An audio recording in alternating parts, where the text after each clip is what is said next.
신앙은 노력이 아니라 하나님과의 관계입니다.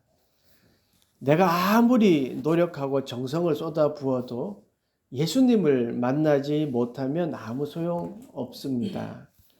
예수님을 만나고 예수님이 내 안에 계시다고 믿을 때에 이게 믿음의 관계가 시작되고 참 기쁨이 오는 것이지요. 구약의 이스라엘은 하나님과의 관계에 있어서 실패했습니다. 하나님은 이스라엘을 선택하셨고 또 열매 맺기를 바라셨습니다. 그런데 이사야 5장 2절에 보면 좋은 포도 열매 맺기를 바랬더니 들포도를 맺었도다 라고 말씀했습니다. 이스라엘은 들포도를 맺었어요. 어떻게 보면 이스라엘은 불순종한 거죠. 그러나 하나님은 그런 인간의 한계가 드러난 인간의 역사 속에 참 포도나무인 예수님을 보내셔서 이제 그 관계를 완성해 나가십니다. 이제 예수 그리스도를 통해 새 언약을 이제 맺으시는 것이지요.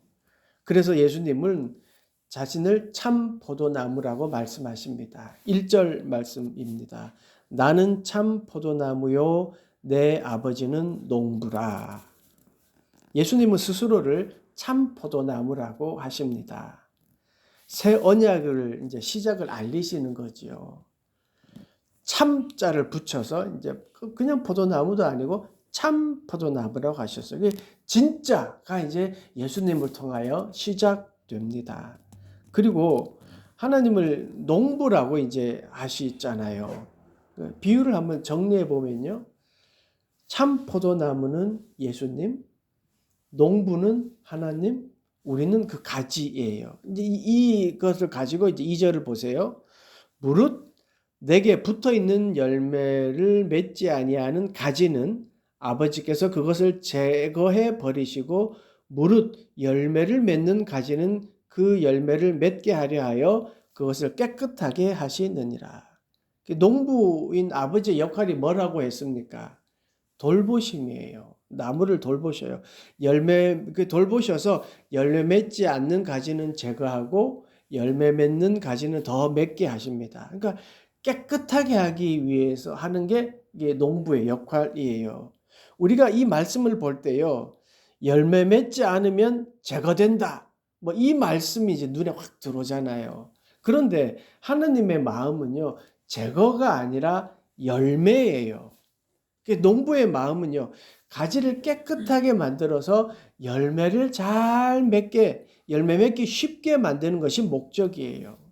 농부는 잘 자라게 해서 그 잘 자라게 하기 위해서 그 가지를 제거하기도 하고 또 잘 보존하기도 하는 거죠. 그래서 그거를 깨끗하게 한다라고 말씀하고 있습니다.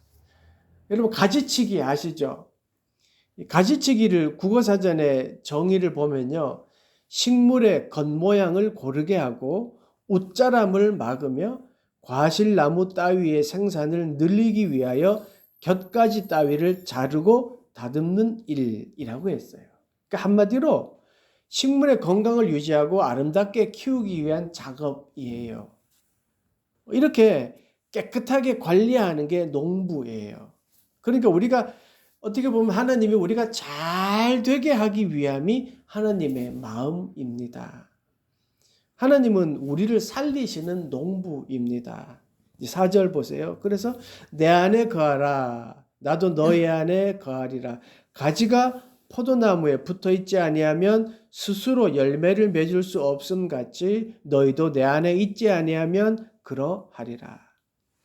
가지의 살 길은요. 나무에 붙어 있는 거예요. 참 포도나무인 예수님이 말씀하십니다. 내 안에 거하라. 그러니까 붙어 있으라는 말씀이에요. 잘 붙어 있기 위해서 하나님이 가지를 자르기도 하고 웃자람을 막고 또 잘 다듬으시는 거예요. 근데 그게 싫어서 아이 나는 포도나무에 있기다 그렇게 자르는 거 싫어 하고 그냥 떠나면 열매 맺을 수가 없는 것이죠. 가지는요. 나무와 연결되어 있어야 합니다. 그리고 그 농부의 손길을 믿어야 돼요. 이게 거한다라는 것은 믿음이에요. 어떻게 보면 믿음이에요. 그러니까 내 가지가 있는데 내가 소중하게 여기고 야 저건 잘 자랐다 생각했는 그 가지를 막 자르는 거예요. 몇 년 동안 함께 이렇게 자랐는 가지를 막 자르는 거예요. 농부를 믿어야죠. 농부를 믿으세요. 그게 믿음이에요. 그 농부를 믿어야 잘 살 수 있습니다. 그렇게요. 믿고 거할 때, 그러니까 붙어 있을 때 은혜가 임합니다. 꿋꿋하게요. 순종하면서 거할 때, 붙어 있을 때 은혜가 임합니다. 그래서 신앙은요, 내 노력의 결과가 아니라 주님의 은혜입니다. 주님은요, 주님의 돌보심이 있기에 지금의 내가 존재하는 거예요. 만약에 내가 그런 어떤 붙어있기가 싫고 막 가지가 잘려 나가는 것에 대해서 막 거부하고 나 그렇게 하지 않겠다라고 하면 어떻게 됩니까? 그냥 가지가 나무에 붙어 있지 않으면요, 그냥 나무 막대기인 거예요. 생명과 단절되는 거잖아요. 연결되어 있지 않으면 죽는 겁니다. 그런데요, 작은 아주 나약해 보이는 거라도 가지에 딱 나무에 붙어 있으면요, 잘 부러지지 않습니다. 여러분, 생가지를 한번 꺾어 보셨어요? 잘 안 꺾여집니다. 반면에요, 죽은 가지는요, 그냥 조금만 건드려도 툭 꺾어집니다. 그래서 죽은 가지는 결국 땔감이 되는 것이요. 붙어 있기 때문에 힘이 있는 거고요. 연결되어 있기 때문에 생명이 있는 겁니다. 가지는요, 나무에 붙어 있어야 됩니다. 가지가 강해서가 아니라 나무가 생명을 주기 때문입니다. 가지가 포도나무에 붙어 있으면 그럼 당연히 포도나무의 열매를 맺게 되는 거예요. 그러니까 믿는 자는요, 예수님과의 관계, 이게 힘이고 생명입니다. 5절 말씀 보실까요? 나는 포도나무요 너희는 가지라. 그가 내 안에 내가 그 안에 거하면 사람이 열매를 많이 맺나니 나를 떠나서는 너희가 아무것도 할 수 없음이라. 예수님을 떠나면요, 아무것도 할 수 없습니다. 예수님을 떠나서는 나는 아무것도 아니다. 한번 따라해 보실까요? 예수님을 떠나서는 나는 아무것도 아니다. 나는 아무것도 아니다. 이 사실을 잊어서는 안 됩니다. 내가 하는 게 아니에요. 예수님이 계시고 예수님이 도와주시기 때문에 할 수 있어요. 예수님께 붙어 있지 않으면요, 아무것도 할 수 없습니다. 죽을 수밖에 없는 우리를 예수님이 십자가로 중보해 주셨어요. 가만히 두면 그 죄의 결과로 지옥에 가는 건데 십자가의 은혜로 중보를 세워 주셨어요. 그래서 지금 우리가 예배할 수 있고 하느님의 자녀가 되었고 그리고 일상을 살아가고 있습니다. 근데 그거를요, 그 하나님의 은혜를 우리는 너무 그냥 당연히 여기는 것 같아요. 며칠 전에 이제 좌석버스를 탔는데 뒷좌석에 두 분의 대화가 들렸어요. 한 분은 이제 할머니고 한 분은 이제 좀 세대 같았어요. 근데 뒷좌석에 두 분의 대화가 뭐 어디 가느냐 이런 얘기가 시작되다가 교회 다니냐라는 질문이 나오더니 제가 또 그게 귀에 또 귀 기울이게 되잖아요. 그랬더니 뭐 교회 다니냐라는 질문에 네라는 대답이 나오자 그 할머니가 첫 마디가 뭐냐면 아이고 복 받았네요라고 하더라고요. 그 복 받았네요라는 말을 저는 이제 한참 생각을 했어요. 우리가 복 받은 거 맞나? 나는 복 받은 삶을 사는 건가? 믿는 자가 복 받은 건가? 막 이런 생각을 했어요. 근데 복 받은 건 맞잖아요. 우리가 예수 그리스도를 알게 된 거, 복 받은 거 맞잖아요. 다른 이단들도 많은데, 그래도 예수님을 알게 된 게 복 받은 거 맞잖아요. 그런데 복 받은 사람처럼 내가 생각하고 그렇게 살고 있는가를 제가 한참 생각하고 그리고 결론은요, 부끄럽더라고요. 난 복받은 사람으로 살고 있다라는 생각이, 그렇게 살았다고 당당하게 말 못하겠더라고요. 부끄럽더라고요. 하나님이요, 십자가로 중보해 주시고 우리를 새로운 삶을 주셨고 또 이렇게 삶을 살게 하셨으면 복받은 거 맞잖아요. 근데 우리는 복받은 자로 살고 있지 않다는 거죠. 우리는 복받은 자입니다. 근데 그거를 그냥 아무렇지도 않게 생각하는 우리의 모습을 보았었습니다. 이제 7절 보시죠. 너희가 내 안에 거하고 내 말이 너희 안에 거하면 무엇이든지 원하는 대로 구하라. 그리하면 이루리라. 예수님이 내 안에 계시고 나를 만나 주셨다는 건 큰 복이고요. 그리고 오늘 말씀에 예수 안에 거하면요, 이 삶이 바뀝니다.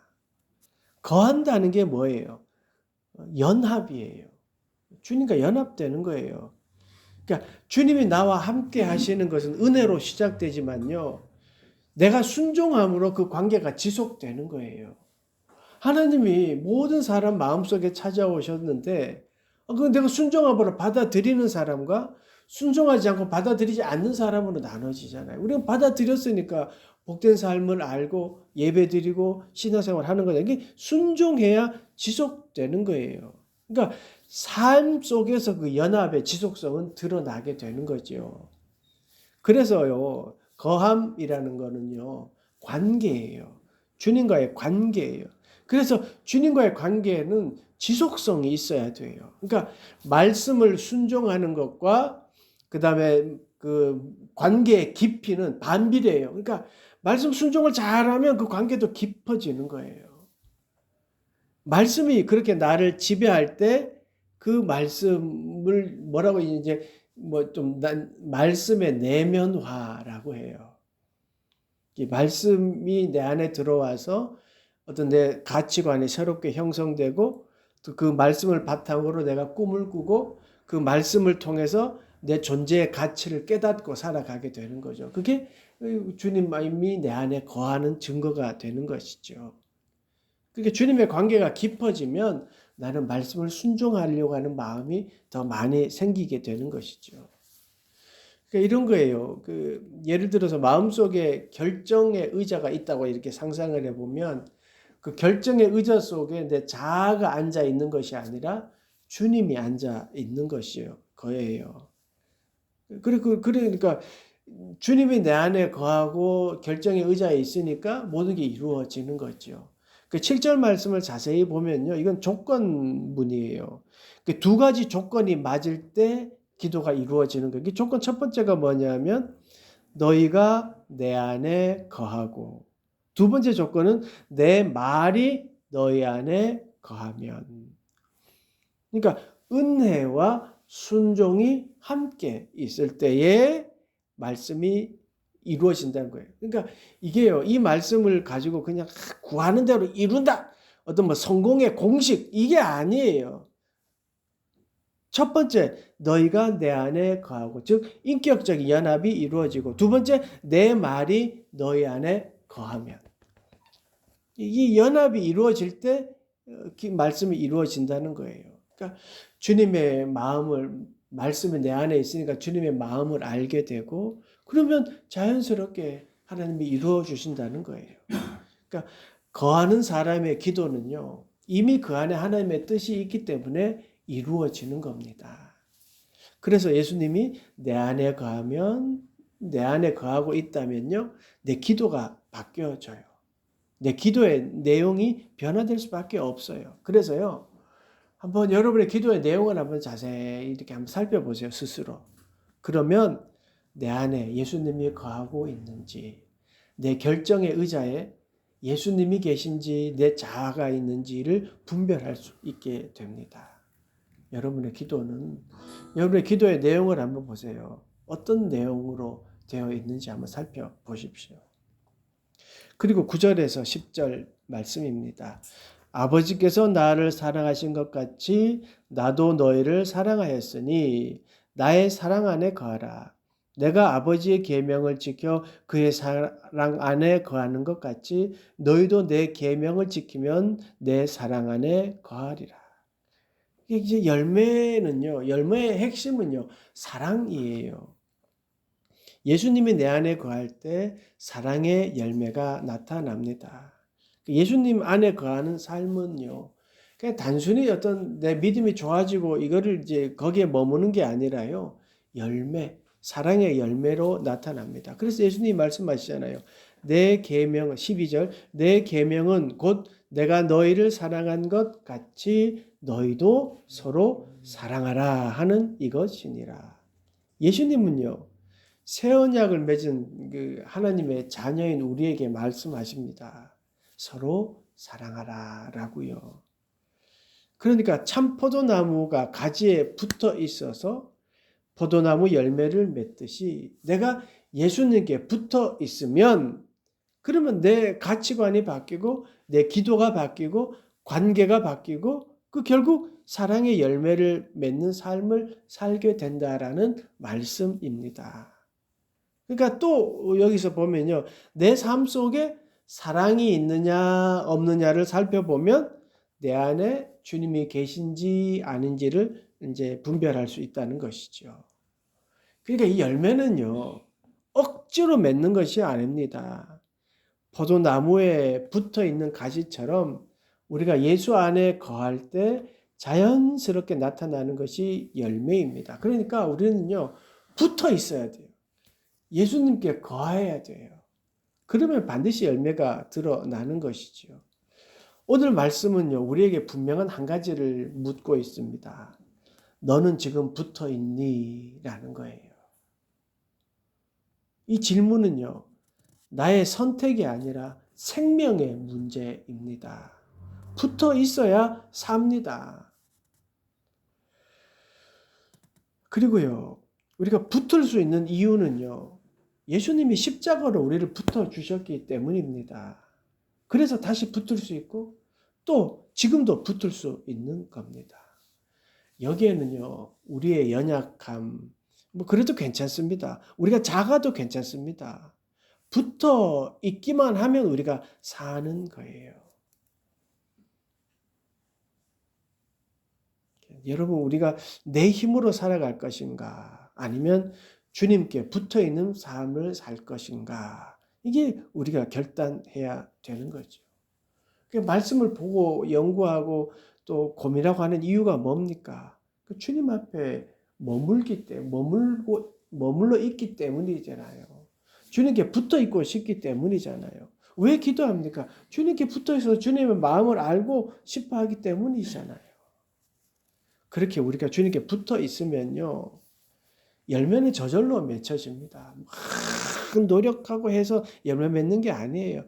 붙어 있으면 자연스럽게 사랑의 열매를 맺게 되고요. 그 다른 또 성령의 열매를 맺게 되는 것이죠. 그러니까 붙어 있는 사람은요, 살아납니다. 떨어져 있는 사람은요, 말라가게 되어 있습니다. 여러분은 잘 붙어 있습니까? 잘 붙어 있으십시오.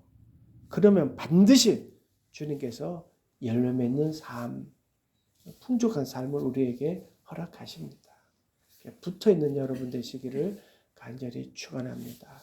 기도하겠습니다. 하나님, 우리의 삶 가운데 주님 함께하여 주셔서 주님 안에 거하는, 또 주님의 말씀이 또 우리 안에 거하는 그런 삶을 살아가는 우리 모두가 되도록 인도하여 주시옵소서. 하나님께 붙어 있으면 생명이 우리에게 있음을 믿습니다. 하나님, 질병으로 고통당하는 모든 이들, 치료 가운데 있는 모든 이들에게 하나님께서 함께하여 주시옵시고, 우리가 늘 기도하는 자립 청소년들에게도 힘과 용기를 더하여 주시옵소서. 감사드리며 예수 그리스도의 이름으로 기도드리옵나이다. 아멘.